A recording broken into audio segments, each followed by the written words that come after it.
Will Smith had built his career on determination and resilience, qualities that were evident in his confident stride as he entered the prestigious Madison & Brooks Financial Institute.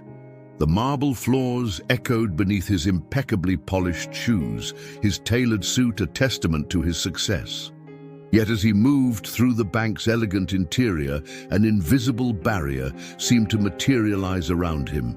The morning sunlight filtered through the tall windows, casting long shadows across the banking floor. Several customers were already scattered throughout the space, some engrossed in their financial affairs, others stealing furtive glances in Will's direction. The air grew thick with unspoken tension, a familiar sensation he had encountered too many times before. Sarah Chen, a junior associate who had just started her career at Madison & Brooks, watched the scene unfold from her desk. She noticed how her colleagues subtly shifted away from their stations as Will approached the counter. The practiced smile she had been trained to wear faltered as she witnessed Thomas Barrett, her immediate supervisor, hastily retreat to the back office, leaving their newest customer unattended. Will maintained his composure, years of experience in the entertainment industry having taught him how to handle uncomfortable situations with grace. He stood at the counter observing the choreographed avoidance dance performed by the bank staff. His presence had triggered an almost automated response, sideways glances, whispered conversations, and a palpable discomfort that spread through the building like a silent alarm. Marcus Henderson, the branch manager, emerged from his office with measured steps. His steel-gray hair and rigid posture projected an air of authority, but his carefully constructed smile failed to reach his eyes. Without any preliminary greeting, he approached Will with an air of condescension, barely masked by professional courtesy. "Perhaps," Henderson suggested, his voice carrying the artificial warmth of a rehearsed script, "you might find our competitors more suitable for your banking needs. We have certain standards that must be maintained." The words hung in the air like toxic smoke. Several customers nearby stopped their activities, their attention drawn to the increasingly tense exchange. Among them was Eleanor Blackwood, a distinguished elderly woman who had been a client of Madison & Brooks for over 4 decades. Her eyes narrowed as she watched the scene unfold, her arthritis-curved fingers gripping her walking stick with growing intensity. Will's response was measured, his voice steady and clear. "I'm here to discuss a significant business opportunity, one that I believe would be of great interest to your institution." The statement caused Henderson to falter momentarily, but the manager quickly recovered, launching into a detailed explanation of internal policies and approval procedures that somehow seemed to apply uniquely to this situation. Security guard James Washington shifted uncomfortably near the entrance, his hand resting indecisively on his radio. As a longtime employee of the bank, he had witnessed similar scenarios play out before, but something about this particular situation made him especially uneasy. Perhaps it was the way Henderson's smile never quite reached his eyes, or the growing murmurs of disapproval from the other customers.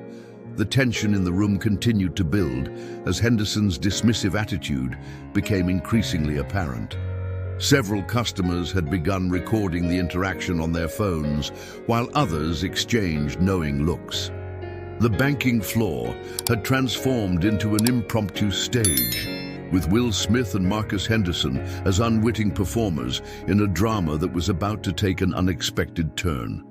What none of them knew was that this morning would mark a significant change at Madison & Brooks Financial Institute. The arrival of certain individuals would shatter the carefully maintained facade of propriety that Henderson had built over his years as branch manager. As the morning sun climbed higher in the sky, casting its revealing light through the bank's windows, the true nature of the institution's practices was about to be exposed in a way that would reverberate through the financial district for months to come. If this story has caught your interest, don't forget to subscribe to our channel and give it a like. Tell us which city you're watching from. Let's continue. The atmosphere in Madison and Brooks Financial Institute grew increasingly charged as Will Smith stood his ground. Eleanor Blackwood, the elderly client who had been observing the situation, finally decided she had seen enough. With remarkable agility for her age, she rose from her seat, her designer handbag swinging purposefully as she approached the confrontation. "Marcus Henderson," she called out, her voice carrying the weight of decades of influence. "I've been watching this disgraceful display, and I must say, in all my 43 years as a client of this institution, I have never been more disappointed." Her words cut through the tension like a steel blade, causing Henderson to turn several shades paler. Sarah Chen, the junior associate, felt her heart racing as she watched Mrs. Blackwood intervene. She had always admired the elderly woman's commanding presence during her weekly visits to the bank. Now, seeing her stand up against the injustice unfolding before them, Sarah felt a surge of courage building within her. Will observed the interaction with interest, maintaining his dignified composure. He had encountered similar situations throughout his career, but something about this particular moment felt different.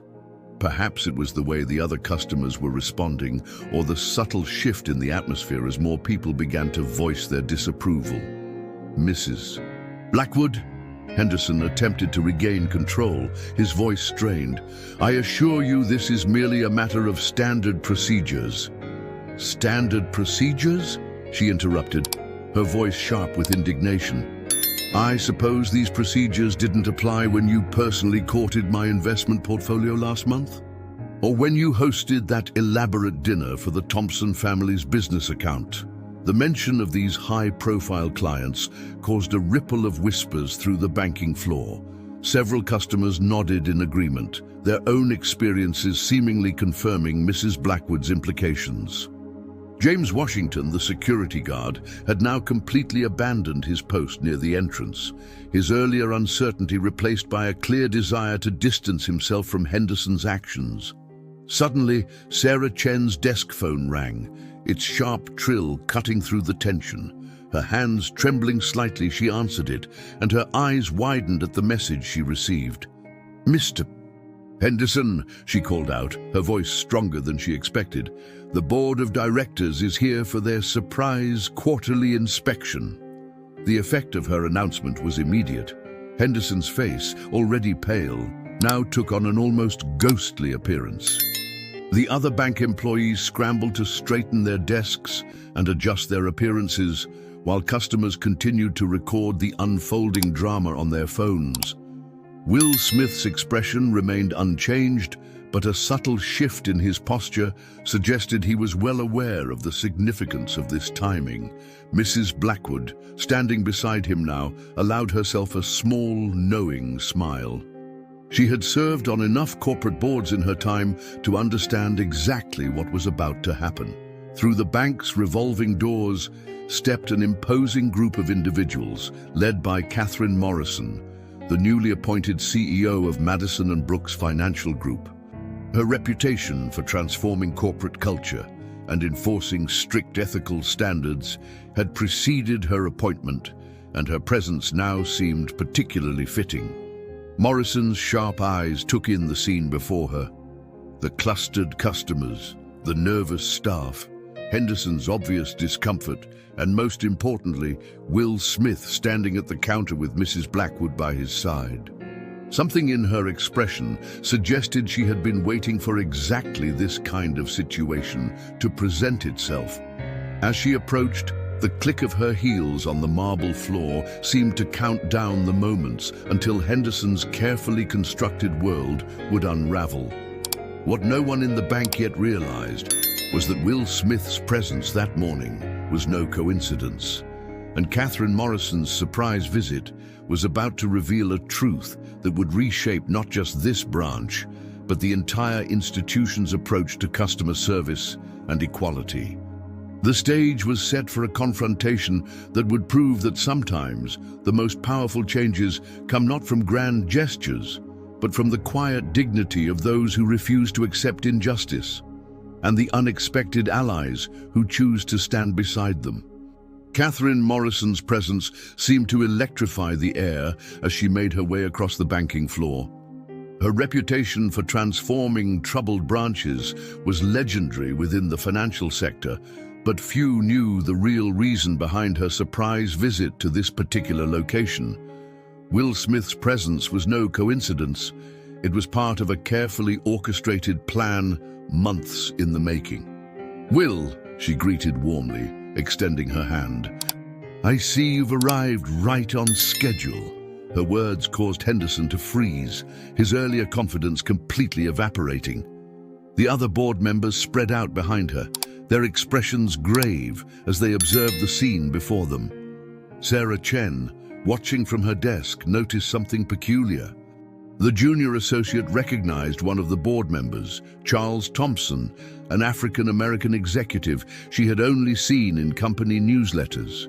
His presence today, alongside Will Smith and CEO Morrison, suggested something much larger at play. Mrs. Blackwood's eyes sparkled with understanding. "Catherine," she said, stepping forward, "I should have known you'd be behind this. We served on the Women's Financial Leadership Council together, didn't we?" The two women exchanged knowing looks, and suddenly the morning's events began to make more sense to the observing crowd. Will Smith maintained his composure as Morrison turned to address the gathered audience. "Ladies and gentlemen," she began, her voice carrying across the now silent banking floor, "what you've witnessed today is unfortunately not an isolated incident. For the past 6 months, our board has been conducting a comprehensive investigation into discriminatory practices across our branches." Henderson's attempt to interject was silenced by a sharp look from Morrison. "Mr.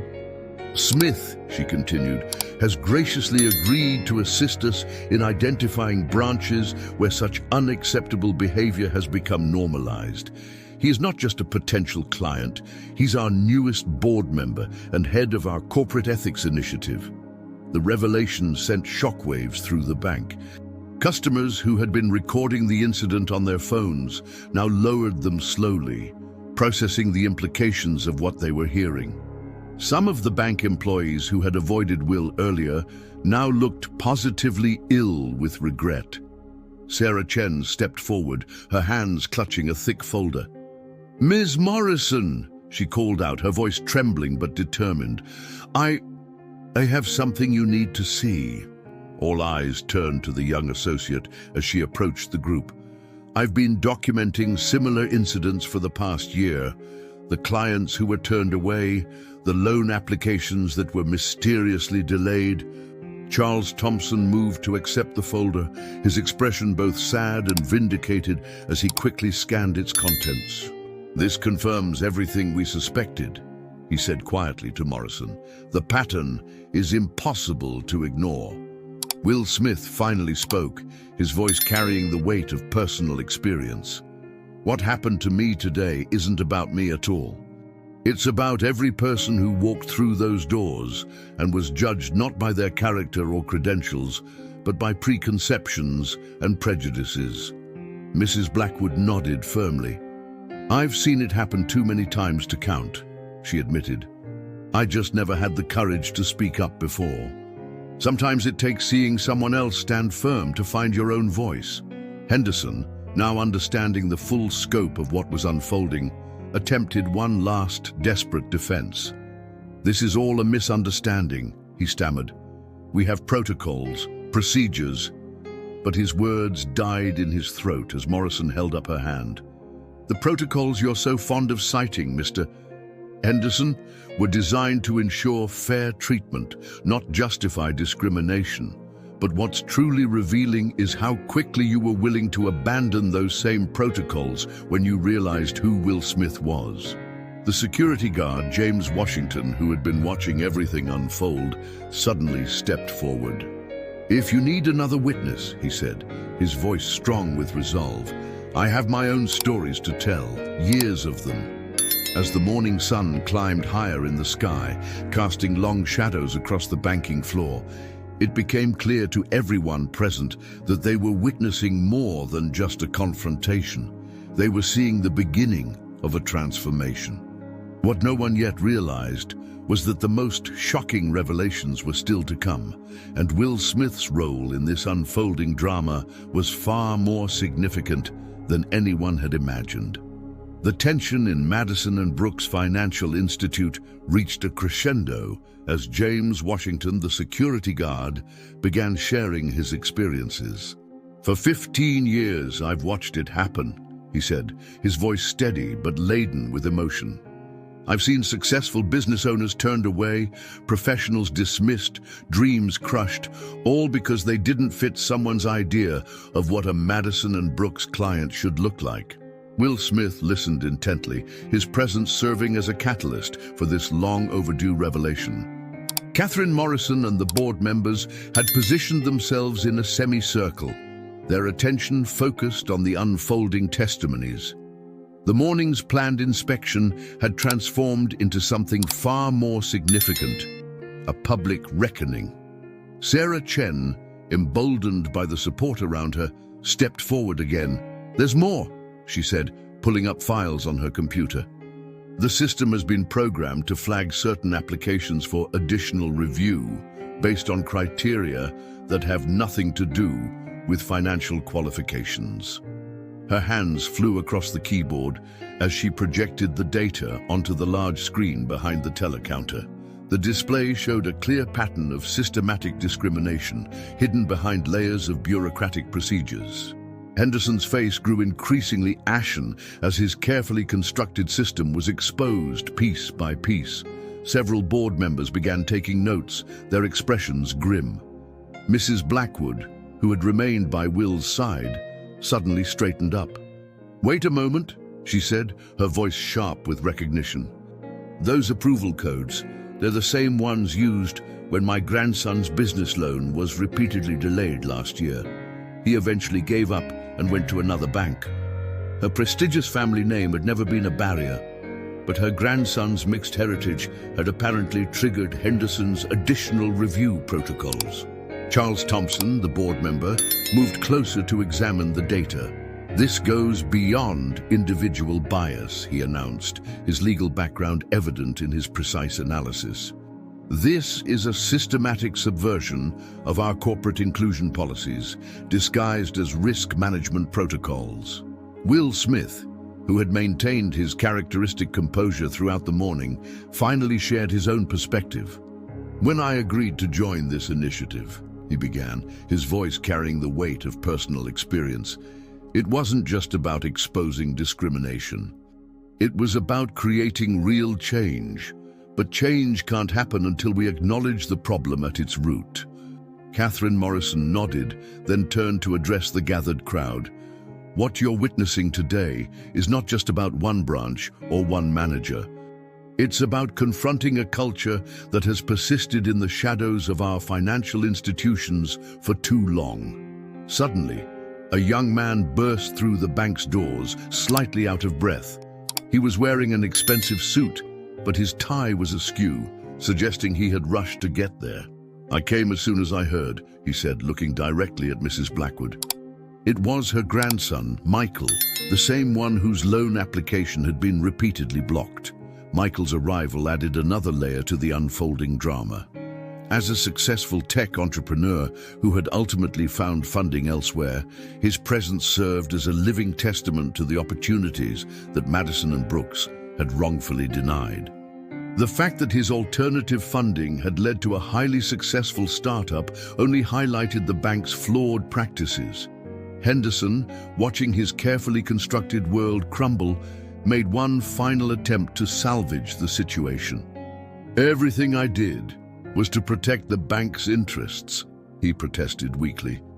"Our risk assessment metrics were designed to exclude, not protect," Catherine Morrison cut in sharply. "And that ends today." She turned to her fellow board members, who were already nodding in agreement.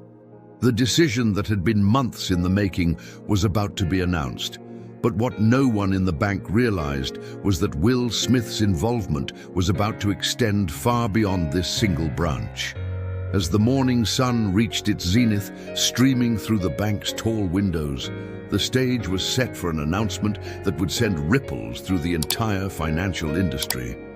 Will Smith's position on the board was just the beginning of a larger initiative, one that would challenge not just Madison and Brooks, but the entire banking sector to confront its hidden biases and transform its practices from the ground up. Catherine Morrison stood at the center of the banking floor, her presence commanding attention from everyone present. The morning's events had created the perfect backdrop for what she was about to announce. Will Smith stood beside her, his role in this transformative moment about to become clear to everyone.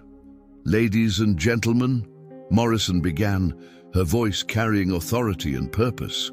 "What you've witnessed today is not just the exposure of discriminatory practices at one branch. It's the catalyst for a complete transformation of Madison and Brooks Financial Institute." She paused, allowing her words to sink in. "Will Smith isn't just joining our board," she continued, gesturing to the acclaimed actor and entrepreneur. "He's spearheading our new global financial inclusion initiative, a billion-dollar commitment to reshaping how banking institutions serve all communities." The announcement sent waves of whispers through the crowd. Henderson, who had been standing in shocked silence, finally found his voice. $1 billion. But the shareholders have already approved it, Charles Thompson interjected, stepping forward. "In fact, Mr. Smith's involvement has attracted additional investors who share our vision for transformation. The old way of banking is over, Marcus." Will Smith finally stepped forward to address the gathering.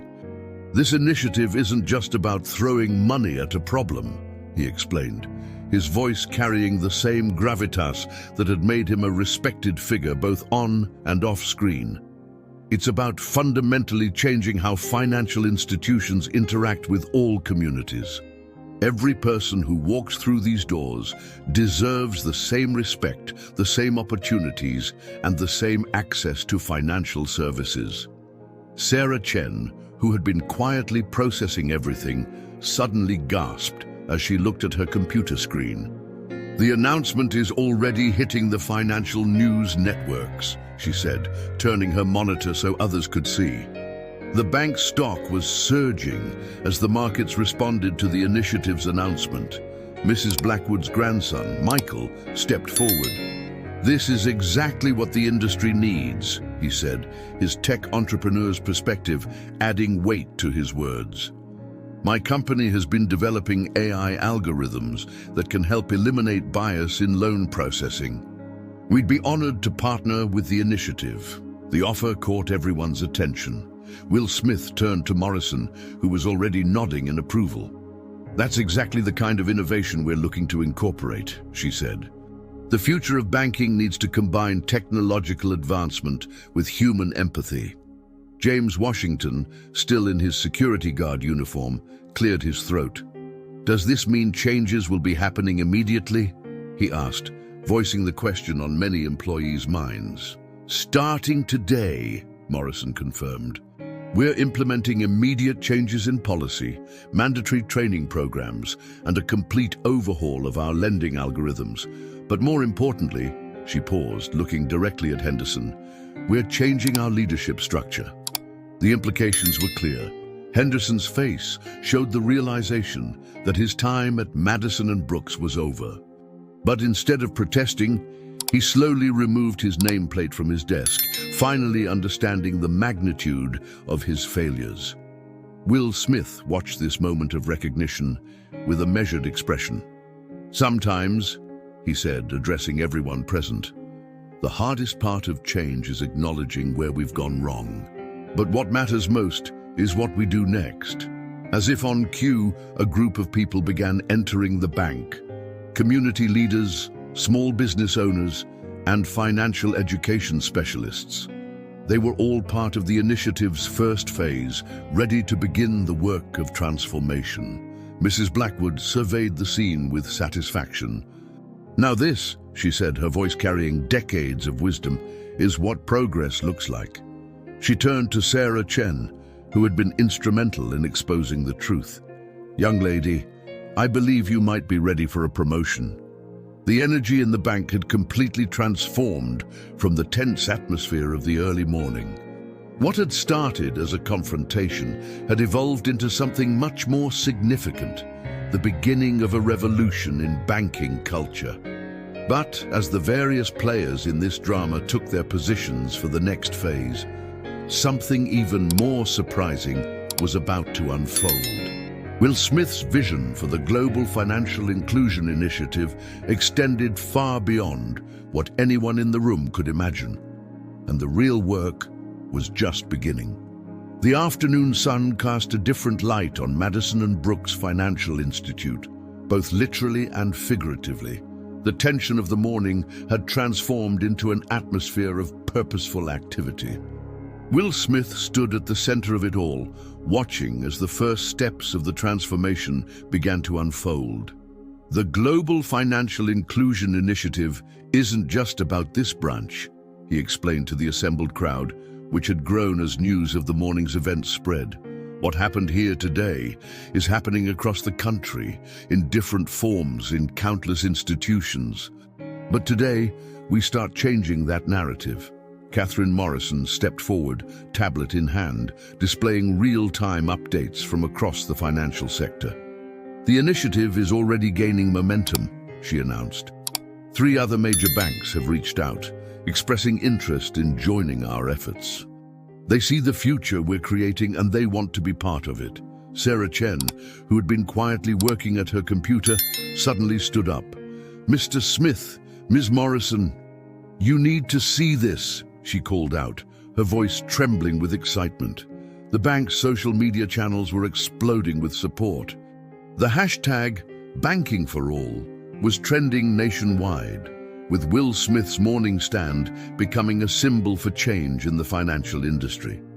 Michael Blackwood, Mrs. Blackwood's grandson, had already set up an impromptu tech station in the corner of the bank. "The AI integration can begin immediately," he explained, his fingers flying over his laptop keyboard. "We can have the first phase of unbiased loan processing algorithms implemented by the end of the week." Mrs. Blackwood watched her grandson with pride before turning to address Henderson, who was still present, witnessing the dismantling of his old system. "Marcus," she said, her voice firm but not unkind, "sometimes the greatest gift we can receive is the opportunity to learn from our mistakes. What will you do with this lesson?" Henderson, who had been silent for some time, finally spoke. His voice was different now, humbled but with a hint of understanding. I never saw it clearly before," he admitted. "The systems I created, the policies I enforced, I told myself they were about protection and procedure, but now I see what they really were. Barriers built on prejudice." Will Smith approached him, extending his hand. "Recognition is the first step toward change," he said. "The question is, are you willing to be part of the solution?" The former manager looked at the offered hand for a long moment before accepting it. "Yes," he said quietly. "If you'll have me, I want to help dismantle what I helped create." James Washington removed his security badge and placed it on a nearby desk. "Then let me be the first to volunteer for the new training program," he announced. 15 years of watching from the sidelines ends today." Catherine Morrison smiled. "Actually, James," she said, "we have a different role in mind for you. How would you feel about heading our new community outreach division?" The surprise announcement was met with applause from the gathered crowd. Will Smith nodded in approval, his vision for comprehensive change taking shape before his eyes. Sarah Chen's computer chimed again. "The official press release is going out," she announced. "Global Financial Inclusion Initiative launches with Will Smith at the helm, promising to revolutionize banking accessibility across all communities." As the afternoon wore on, the bank transformed into a hub of activity. Community leaders met with financial advisors, tech experts collaborated with longtime bankers, and barriers that had stood for decades began to crumble. Will Smith took a final look around the space that had, in the span of a few hours, become ground zero for a financial revolution. "This," he said, addressing everyone present, "is just the beginning. Real change happens not in grand announcements, but in daily actions, in countless small decisions to do better, to be better." Mrs. Blackwood, standing beside him, smiled. "And to think," she mused, "it all started because someone had the courage to stand their ground." The sun was setting on Madison and Brooks Financial Institute, but it was rising on a new era in banking. As Will Smith had promised, this was just the beginning of a transformation that would ripple through the entire financial industry, changing lives and opening doors that had remained closed for far too long. End of story. Dear viewers, we hope Will Smith's story of transformation and change has touched your hearts. For more inspiring stories that challenge the status quo and celebrate the power of standing up for what's right, make sure to subscribe to our channel and give this video a thumbs up. We've created a special playlist of similar stories about courage and change. You'll find it linked to your left. Join our community of storytellers and change makers in the comments below and share your own experiences of standing up for what's right. Remember, every story of courage inspires another. Don't miss our upcoming content. New stories arrive daily. See you in the comments.